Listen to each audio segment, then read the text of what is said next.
Happy New Year and welcome to 99 Yards, American football for UK fans.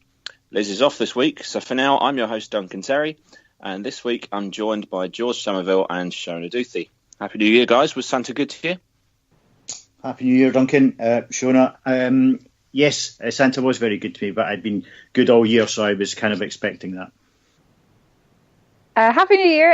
Yeah, I got lots of PJs from Santa, and I like the new pronunciation of my last name, Duncan. How did I pronounce your name? It's Duthie. Do you know what? I don't think I've ever heard it. We've been on the pod all this time. I never listen. It's all right. Sounds more glamorous, Duthie, I tell you. It does, doesn't it? Good old Scottishness makes it sound not glam. In this week's episode, we'll be talking about the upcoming wildcard playoff games, the latest from college football, as well as an excellent interview with Buffalo Bills coach and UK team captain Phoebe Schecter. But first, Antonio Brown appears to be unhappy with his lot in Pittsburgh right now, and relations are strained between himself and the team, to say the least. Some in the media are reporting that he could be traded this off-season. What are your takes on this sorry situation? What is going on with the Steelers at the moment? So, you read a comparison like the other day that the Steelers are now becoming like the Kardashians, like a reality show, and it's. Right. I thought it was quite funny because it's quite true. But you can say like he hasn't been happy for a while. Brown, I think. I think the first instance was in training camp when he apparently went down with this lower body injury. I don't know if he did, but he lashed out at reports there over whether he was when he was asked the question. I don't really know what's going on at the Steelers because there seems to be animosity between him, the head coach, and the QB. And you've seen Ben coming out the other day and not giving a resounding character reference towards Brown. So it'll be interesting to see what happens in the offseason. But personally, I don't think they will trade him because he is one of their best players. But that's just my opinion. Does give the impression of a dysfunctional family at Christmas around the dinner table, doesn't it? And I'd seen a couple of quotes today suggesting that somebody, I guess the ownership should just go and bang the heads together and get them to sit down and behave. You're right, Shona. This has been rumbling on for the longest time now. Big Ben threw his toys out their pram. Le'Veon Bell's gone walkabout, disappeared. Antonio Brown, this is his second or third crack at it. Somebody just needs to get them under control. I don't know if that person is Mike Tomlin, because he does look as if he maybe not for the first time lost control of the situation. But I mean, the stark reality of this is that Antonio Brown's got a ton of dead money sitting in his contract, so he's not going to be moving anywhere before the 1st of June. So I'm guessing that a lot of people were working hard to get them all sat down in a room and get them on the same page, because this is a talented team. And they've shown this year what they can do, and if they can do this in a dysfunctional locker room, which I'd love to have the cameras, and Hard Knocks would be fantastic at Heinz Field. If they can get them to work together, this has got the makings of a Super Bowl winning team. But just now they all seem to be pulling in different directions. I feel like you've just pitched an idea for All or Nothing on Netflix. I suppose for me, I can't see Brown going anywhere. I don't see anyone wanting him at his age, at his situation. If they can get a good deal, perhaps, but I don't think that Pittsburgh Steelers would be interested in a good deal for someone else. They've had Le'Veon Bell sitting in the background for all year, and they've done nothing with him. So they're not adverse to just taking someone who's unhappy and just sitting them. It doesn't matter how talented the guy is. But it's a long off season. I'm sure they'll kiss and make up. I don't see this going anywhere myself. Well, I don't think so because of the money, but put that to one side for a second, and I guess there's a couple of places that he could go to. The 49ers or the good old Jacksonville Jags. And the 49ers seems the unlikely of the two, but the Jags, if they were to, Pittsburgh are going to want something for him. They're not going to trade one of the best receivers in if not the best receiver in the league for nothing. So, but I read something today suggesting that Pittsburgh might be interested in a trade for Jalen Ramsey. But I think I'm right. I think you're right, Duncan. I can't really see who's going to jump in with 2 feet and pay a lot for him. Yeah, I do agree with that. I think for me, he actually is probably one of the best football players in the league. But there is the attitude. It's not a bad attitude, but there is like an attitude that he brings with him. Like, he filmed Mike Tomlin in the locker room when they got the championship game against the Patriots, which I didn't think he should have done because that's a private moment. And then you have him commenting on Instagram, calling a former teammate and Uncle Tom. And you kind of like, I think Mike Tomlin, if he wants to keep him, which I think he does, and they will keep him, he kind of has to put his foot down a little bit. But no, I don't think he should trade him. I'll tell you, that one looks like it's going to run and run. But, we've got to move on. Let's have a look at the weekend's games. George, first up on Saturday, we have Colts at Texans. They split the regular season games, both only decided by 3 points. How do you think this one will go? Well, this is a hard one to try and predict. I thought, I guess my head still says Texans for a variety of reasons, but I have to say my heart and more recently over the last couple of days, my head's starting to get there with the Colts. I just got this real gut feeling that the Super Bowl is going to be won by the Saints, and Drew Brees is going to march off into the sunset, and Andrew Luck is going to have a stellar season when nobody thought Andrew Luck was going to have a stellar season. So with no science behind it whatsoever, I think the Colts are going to win this and march on, and we'll see what happens after this, but I think the Texans are going to be left nursing their wounds this time around. There does seem to be something about the Colts this year, doesn't there? It's a completely different, young, hungry team. They are, and what they seem to have done, they make this out to be like Andrew Luck, some sort of Superman. But I think what they've managed to do is they've managed to find a style of a system that is helping him out. He clearly can't throw the ball long. They've adjusted T.Y. Hilton's game so that he's coming a little bit shorter for it. Both Luck's throwing averages and T.Y. Hilton's receiving averages are coming down. I think they have found a system that works. And to me, I think the Colts are on a bit of a run, and it looks as though Ryan Kelly's going to return to centre this weekend, which I think is huge news. And that's the first time that the Colts starting line back will be together for the first time since November. So I think there's things pointing towards the Colts. So yeah, I think the Colts are going to take this one. Shona, you must have seen my, let's call it, realistic article on 99yards.com previewing the Seahawks-Cowboys game. What do you make of the matchup? Duncan, I always feel like you and I are like polar opposites when it comes to Seattle. I'm probably a little bit too optimistic. You're probably a little bit... I'm a realist, not a pessimist. You keep telling yourself that. Anyway, I think it's going to be a really close game. I think we really missed DJ Fluker on last Sunday against Arizona. Luckily, he has said this week that he will be fit to play Sunday. So I think that is a massive boost to our O-line, because when he's been playing, it's a different sort of matchup, I feel. Yeah. But there's no denying that the Cowboys have been red hot, unfortunately. But we Chris Carson has just actually been named the NFC Offensive Player of the Month, so that'll give him a nice wee boost going into Sunday. And he, this season, has 9 touchdowns, as well as running 1,151 yards. So that's not bad for a running back, I think. Obviously, so he'll be quite interesting to see how he he fares on Saturday. Also, I'm going to keep an eye out for Jaron Reed, because I think he's been quite impressive this season, and he's not been mentioned that much. Yeah, he's been absolutely fantastic, and I think he'll be could be a game changer at the weekend.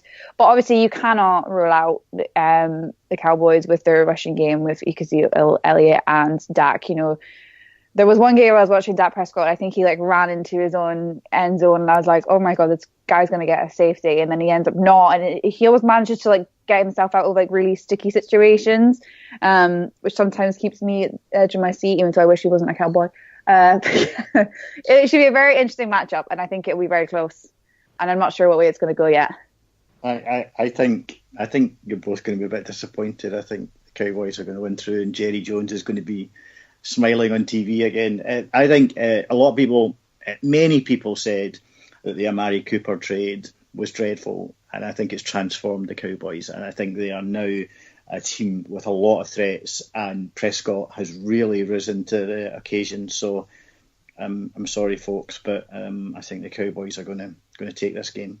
He has made a massive difference, as I can't even say it, having Smith back at left tackle as well. Him versus Frank Clark will be one of the key matchups.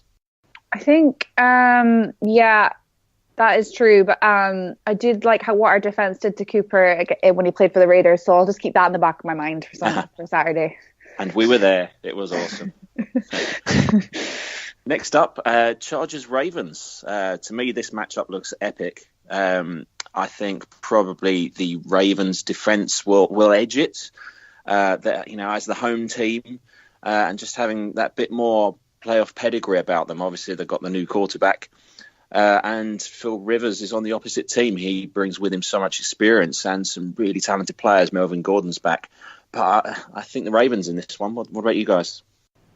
So to me, this is the most interesting game of the lot, to be honest, because I think Baltimore have looked, certainly latterly, a really good team, and I think Jackson has just been fantastic for him. And just think that we're now talking about Joe Flacco not being in Baltimore next season. I mean, this is how good Lamar Jackson has been, and just bear in mind that he was the last one. Okay, he still went in the first round, but he was the last one of the 5 quarterbacks to go in the first round of the draft.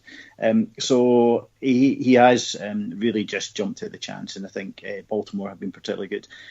Philip Rivers, I think, has got a few more years before he rides off into the sunset, but he's certainly playing like he's a man on a mission, and it would be interesting to see whether the London fans get to see, or have got to see, a Super Bowl team this year, because the Chargers are on fire. So for me, I think the Chargers are going to take this one. I would really love the Ravens to do it, because their defense has been pretty impressive this season, and also I am just a huge fan of Lamar Jackson. Like I said on a podcast a few weeks ago, like when he was traded to the Ravens, Joe Flacco was playing for his job basically the first few games. I thought, wow, we've seen a rejuvenation of him, and then all of a sudden tails off, and then Jackson comes in, and I just like what he's all about off the pitch and on the pitch, and I think he's been deemed the new king of the North, which I think is quite a good nickname for him. But yeah, also the Chargers have been impressive this season. I didn't even think about them, to be honest with you, before the season started. So I think what they've done down there has been pretty amazing. But my head says Chargers, but my heart says Ravens, so I'm hoping the Ravens take it. Lastly, we have the Eagles at the Bears. Now, with all due respect to the Eagles, and I really do respect them, especially their defensive line, their offensive line, which are so strong. I think that since last season, they're just missing too many players. I think they believe they finished dead last in passing D, which just speaks to that. And I really, really don't want the underdog narrative to come back. In some ways, I'm starting to feel for you guys when we were all singing "Football's Coming Home" last summer. If something should just go away, I think it's the underdog narrative. And Chicago are just playing so well with such great young players that I really would like to see them, again after Sunday. Obviously, you've got some running back perhaps issues for the Eagles, and people like Eddie Goldman and Hicks and Trevathan are just going to swallow them up. They've got Roquan Smith making them forget Brian Urlacher. How could you do that? I'm jesting, of course. But on offense as well, they've got such skillful players. They're the team I think will win, and I'd really like to see them do well this playoffs. I think if the Bears can get to the championship game, I honestly think they could potentially beat the Saints if the Saints are there. Like, that's how good I think this Bears team is. Personal opinion, I could be completely wrong. The Eagles, I just fallen out of love with them a little bit. I say love, I don't think I ever reached love level. Obviously, they've done great since Nick Foles came back in at QB, and that's great that they've managed to get into the playoffs. But I just think this will be a stretch too far against the Bears, who have just looked incredible all season, really. The Eagles just won't go away. I think everybody thought that when they got the start to the season and it was all going horribly wrong, and I don't think anyone would have put money on the Eagles being a playoff team. And lo and behold, here they are, not playing terribly badly, I have to say. And I do have questions about Trubisky. He's still a young quarterback. We're now getting to the business end of the season. You can't make mistakes. I think Chicago Bears are an exceptional team. I think that defense is fantastic. I mean, Chicago fans must be loving this. I just wonder when it comes to it and the experience starts to kick in. People forget how young Trubisky is. He only played 1.5 seasons at college and then came into the NFL. He's a very, very young player. He's done surprisingly well, but he doesn't have that experience in the big games. So he's going to need a lot of people around about him to help him through this. And as I said, the Eagles will not go away. They're just consistently there. So this is up for grabs, I have to say. Do you not feel, though, they kind of made the playoffs, though, because they started doing okay and then the Vikings just didn't do okay? Basically, Vikings messed it up for themselves, I personally think, which is why the Eagles are there instead of them. Yeah, that's true. That's true, but they have to be there to win it, don't they? I mean, yeah, absolutely. And I think and I'm not going to compare them because they're not the same sides. But the Patriots just get through, and that's the trick here. Just get through. It doesn't matter how bad things would be. Just get through, and then you're in a one-off game situation. When you're in a one-off game situation, you have to believe that you're the best team on that park. So that's what worries me about teams like that. If you've got that mentality to win, just win this game. Just win this game. Then it starts to tell. So I think that this will be another interesting game. Absolutely. Regular season records be damned. It's a new competition, starts Saturday. And I can't wait. I'm sad the season's nearly over, but these games should be absolutely superb. One team that didn't make the playoffs, of course, was the Buffalo Bills. They look like they may have found a quarterback at last, but perhaps more interesting for us in the UK is their secondary coach. Phoebe Schecter is the first British coach in the NFL, and last week Liz had the chance to speak to her. Let's see what they had to say. So Phoebe, you've had quite the career to date. You've essentially been involved in the women's football, women's American football here in the UK since it pretty much started. You went on to captain Great Britain's women's team, and then here you are now, interning as a coach of the Buffalo Bills. Perhaps you could talk us through how that opportunity came around. Sure, absolutely. So my time with the Bills started a couple of years ago now. Basically, I applied for something called the Bill Walsh Diversity Fellowship. And through that, you choose 5 different teams. It's basically a gateway for minorities. So you choose these 5 different teams and essentially hope that one of them writes you back and says, yeah, we'll give you an interview. So I was very lucky to be able to kind of narrow it down and be contacted by the Falcons and the Bills. Wow. Yes, which was all of it was a complete shock to me. Yeah. And it basically came down to a gut feeling, essentially. I loved my conversation with the Falcons, of course, but there was something about talking with Coach McDermott that just made me feel like that was the right decision. And I think us women love going with a gut feeling. So, yeah. That was it. Basically, I accepted, of course, and was able to then join in on training camp for 3 weeks. That's 2 years ago now. Wow. And then after that training camp, I applied again through the same internship last year, and luckily got picked again to come back to the Bills. And at the end of training camp this year, Coach McDermott asked if I would stay on for the whole season, which has been unbelievable. Yeah, I can imagine that must have been quite the experience as well.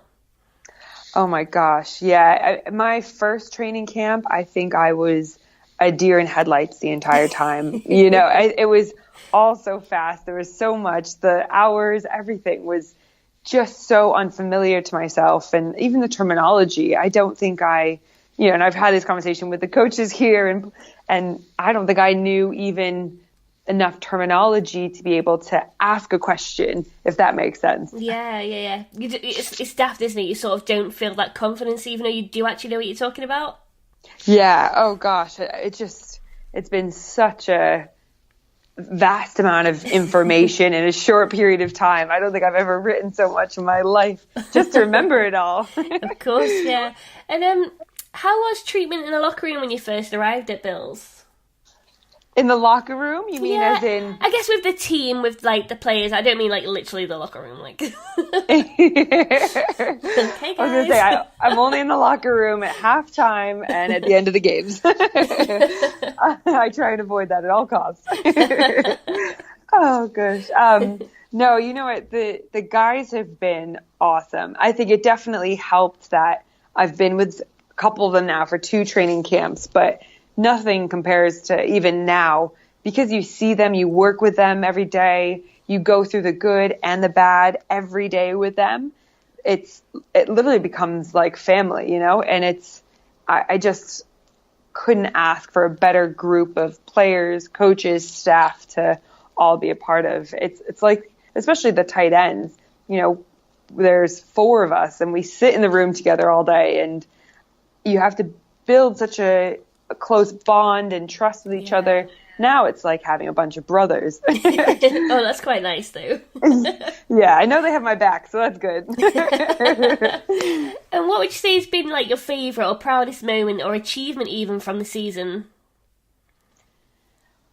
Ooh, I don't know if I would say I've got a proudest moment necessarily. For me, I'm learning so much every day and building my confidence. It's even just the little things that it might be a question that I can answer or some way that I can help somebody. I think one of the memories, though, that I will take forever is when we won against the Vikings. That was the most incredible energy and feeling, the way that the team played together. But so I sit up in the box during the games and transcribe our plays. Yeah. So then we all rush downstairs and go and all meet in the locker room, and Coach McDermott does his post-game talk with everyone, and that was incredible. I don't think I could ever. It's like a state of euphoria like I've never experienced before, and I never thought that I would be able to feel that way about others playing. I know that with the Great Britain team, we've had those feelings before, in the past when we've won some games, but this was incredible, and to see all the hard work of everyone come together and yeah, it was just a great moment. Yeah, I can imagine. What would you say is a typical day for you in your role now at Bills? Oh gosh, it is definitely crazy. But it's good. I love it. The routine is something that you need, and so basically I'll run you through our Wednesdays and Thursdays. Basically, those 2 days are pretty much the same for us. Yeah. But essentially, get here 5:30. Start to kind of set up for meetings. Then we'll have an offensive staff meeting. which will then lead into a team meeting, special teams, offense and defense. We'll then break out and go into walkthroughs for about 45 minutes, come back in, prep everything for practice. It gives the guys a chance to have something to eat before practice and get changed.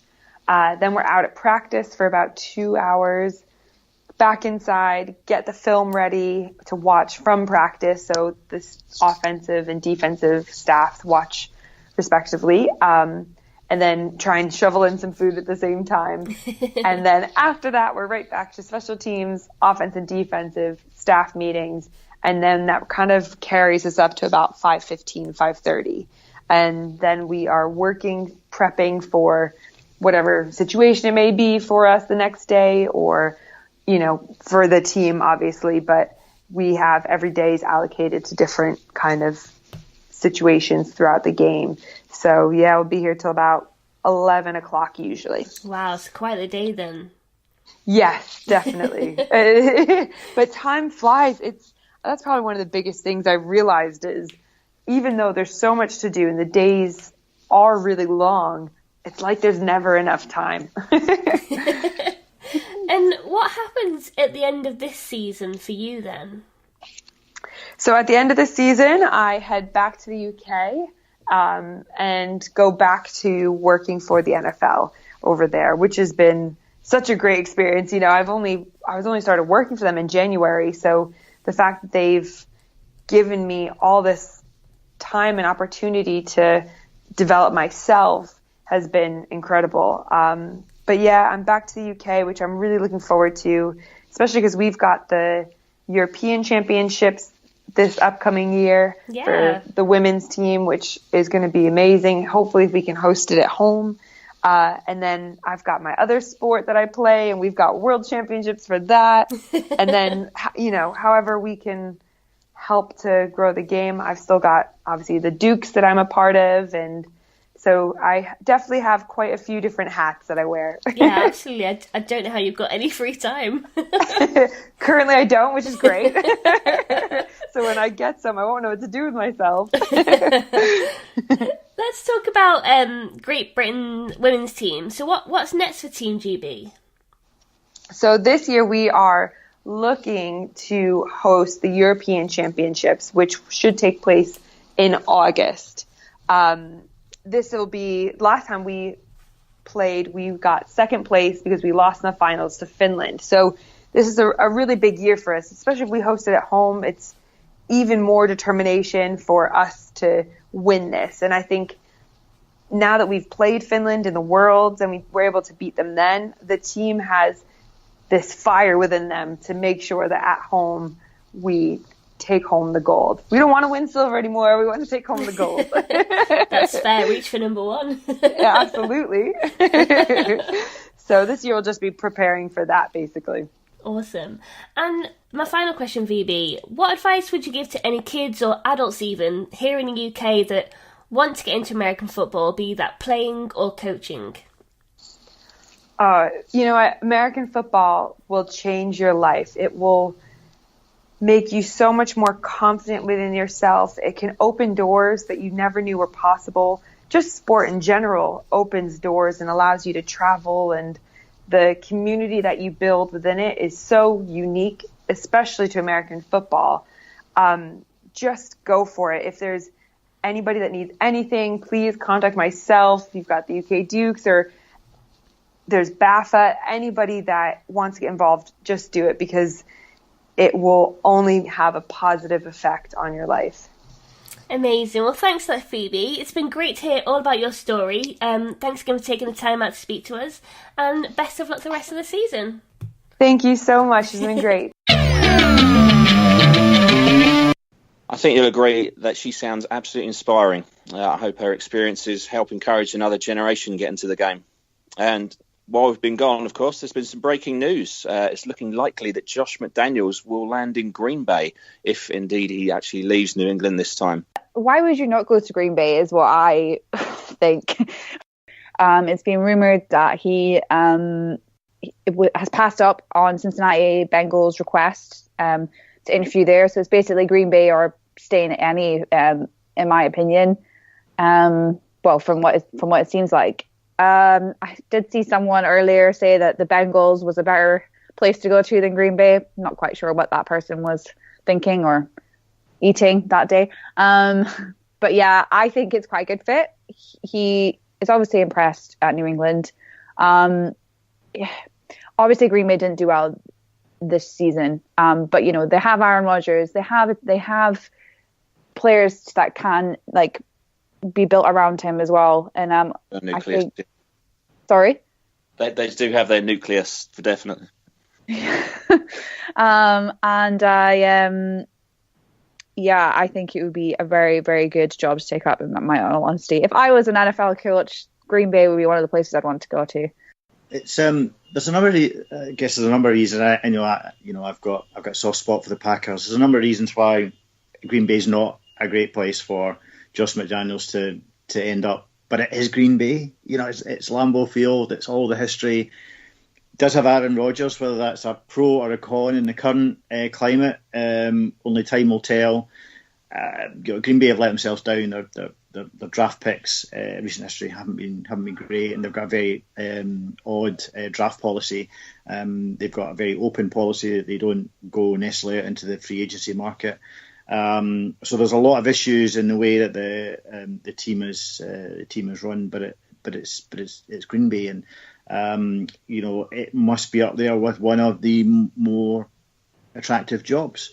The only question I've got is that he didn't take the Colts job last year in very public circumstances, and to me that means that there was some sort of agreement at New England as to what his next role was going to be. And over the holidays, I watched the ESPN documentary, the Two Bills, which if you haven't seen it, it's really good. So it's Belichick and Parcells, and the two of them are in a room, and they're talking about their long history together, and clearly Belichick moved on from the Giants and the Jets at times when he thought or had been promised the next job. So you would like to think that still resonates, and he's trying to do right by Josh McDaniels. But as far as I can see in the news reports, McDaniels is going to interview with Green Bay. So whatever's happening there, Green Bay certainly turned his head, and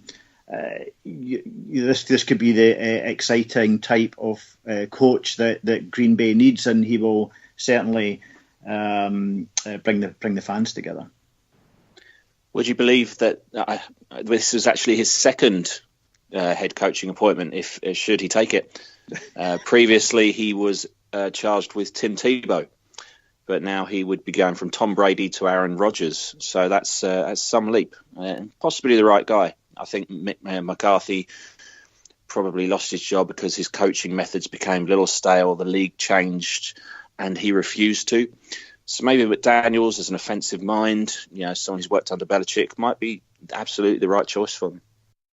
George, it's good to have you on again in the midst of college bowl season. How goes college bowl season? Have there been any surprises or really standout performances? I must say I only caught the Huskies game so far, and that didn't go to plan for them. What else have I been missing?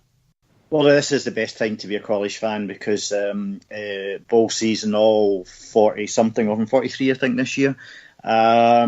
If you're weary of watching, I've tried to find something to watch on TV. You switch on a bowl game, I think every night for the last couple of weeks. So just a couple of highlights that came out of that. The one that I think a lot of people, even those not familiar with college football, were watching out for was the Fiesta Bowl, where LSU took on self-proclaimed national champions UCF. For some of us, unsurprisingly, LSU won that game. But I have to say it was a very close game. Our fellow colleague and college writer, Ollie Hodgkinson, just written a very good article, 99 Yards, about the UCF streak being ended. But it was a great game. I mean, LSU are a top side, and they ran away with it, but UCF managed to pull the game back, and it was a one-possession game in the end of it. But UCF are no longer undefeated. The Outback Bowl, Iowa beat Mississippi State. Iowa, a really good team also, and have been there or thereabouts for the last 2 or 3 years. Exceptional defence. Why it's interesting is that they took out an SEC team. Mississippi State have been toiling a little bit, but they managed to make it to a bowl, but were taken out by Iowa, which was a great game. The Peach Bowl was, if you're a Michigan fan, a real big disappointment and puts Jim Harbaugh under a bit of pressure. I think everyone thought that this was going to be a real cracker of a game, and I was really looking forward to it. But Florida were runaway winners, and I think it just shows what a great job Dan Mullins is doing at Florida. And I think Florida are going to be a really good team over the next couple of years. He's really dragged them back from the brink, because they lost their way a little bit for a few years. So I thought they played particularly well. And Michigan just weren't at the races. But I guess everything points now towards the national championship. In the semi-finals, Clemson ran away with the game against Notre Dame, and that was a little bit of a disappointment, and I guess maybe backs up the thought that Notre Dame weren't necessarily there on merit. I mean, they were undefeated, but I've talked about this a few times. And then in the other game, Alabama defeated Oklahoma, which was certainly the most entertaining of the two games. Again, Alabama ran away in the first quarter. They were 21-zip up in the first quarter. I think everyone thought, this is going to be a runaway. But Oklahoma managed to gather their thoughts at half-time and came back and made a real game of it. And for two very offensive teams, it turned out to be a very entertaining game. So that leads us to Monday night. We've got a national championship game, which is against Clemson and Alabama, and that's going to be a rerun of previous years. I think some people suggesting that they're bored of seeing these two teams. I, for one, am not. But these are two big teams. The Clemson offensive and defensive line is just incredible. You just have to look at the draft order or proposed draft order for this year's draft to see how many Clemson big boys are going to be in that, and Alabama just churn them out year after year. So eagerly anticipating Monday night's final. George, I actually have a question. A player I'm going to call Tua. Yeah. I wonder, do you feel he's going to be a good to great NFL quarterback, or is he one of these college quarterbacks that doesn't quite make it in the pros? Or third option, is he going to be someone that we call a college quarterback that won't make it in the pros and then will make us all look stupid, which seems to be happening a lot this year? And lastly, how do you pronounce his name? Tunga Viola. So that's a good question, and I think a lot of people are trying to work him out. I think it's becoming obvious. Last year, he really didn't feature much in Alabama's team. Jalen Hurts was there. You may recall we had this quite incredible finish the national championship game last year against Georgia, where Tunga Viola came on the second half, turned the game around. Everyone sat up, and he was a national star. He started Alabama, not untypical in this, that the first 3 or 4 games of the new season, Nick Saban played both to try and work out who he was going to get. Tunga Viola won out on that. And then in a bizarre twist of fate in the SEC championship game, exactly the same thing happened in the reverse. Tunga Viola got injured. Jalen Hurts came on and won the game, so it was a bit quite incredible. But throughout that, I think everyone has sat up and said that Tunga Viola is a once-in-a-generation talent. Now, I know this is said quite a bit in college football. Johnny Manziel, Tim Tebow are good examples. But this guy is special. So you just have to watch him. And teams have been trying to play him, because I think a lot has been said that when he gets the ball, he knows instantly where he's going to go, and that's his only option. I think a lot of teams have tried to play that. He's not the runner that other quarterbacks are.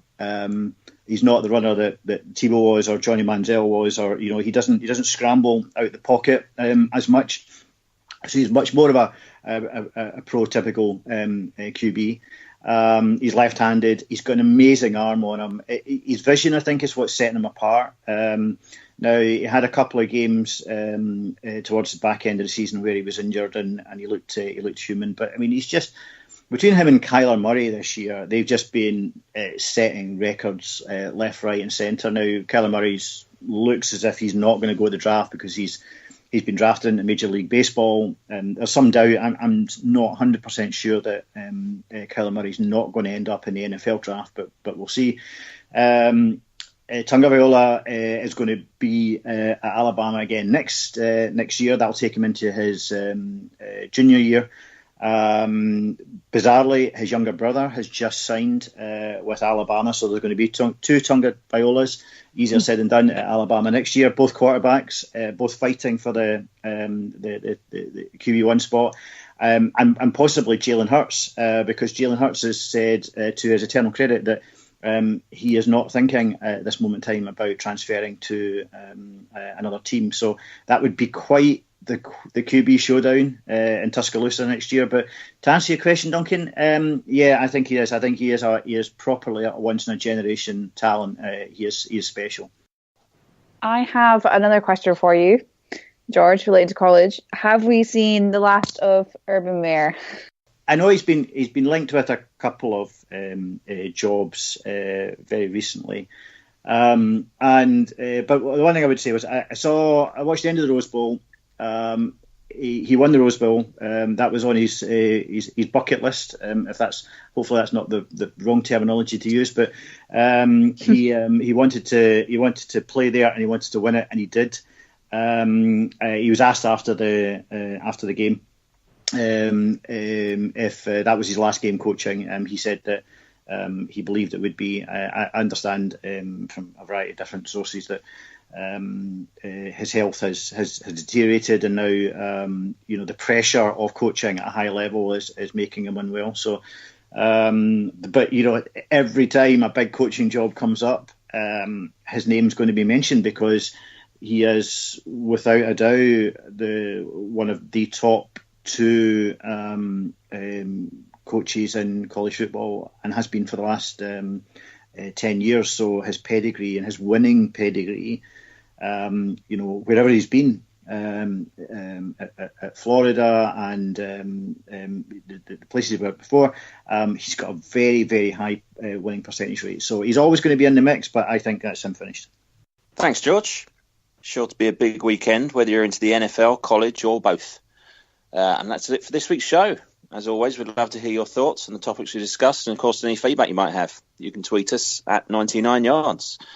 If you're a regular listener, enjoy the show. We'd love for you to leave a star review via Apple Podcast or the provider you're listening to us through. Thanks for listening.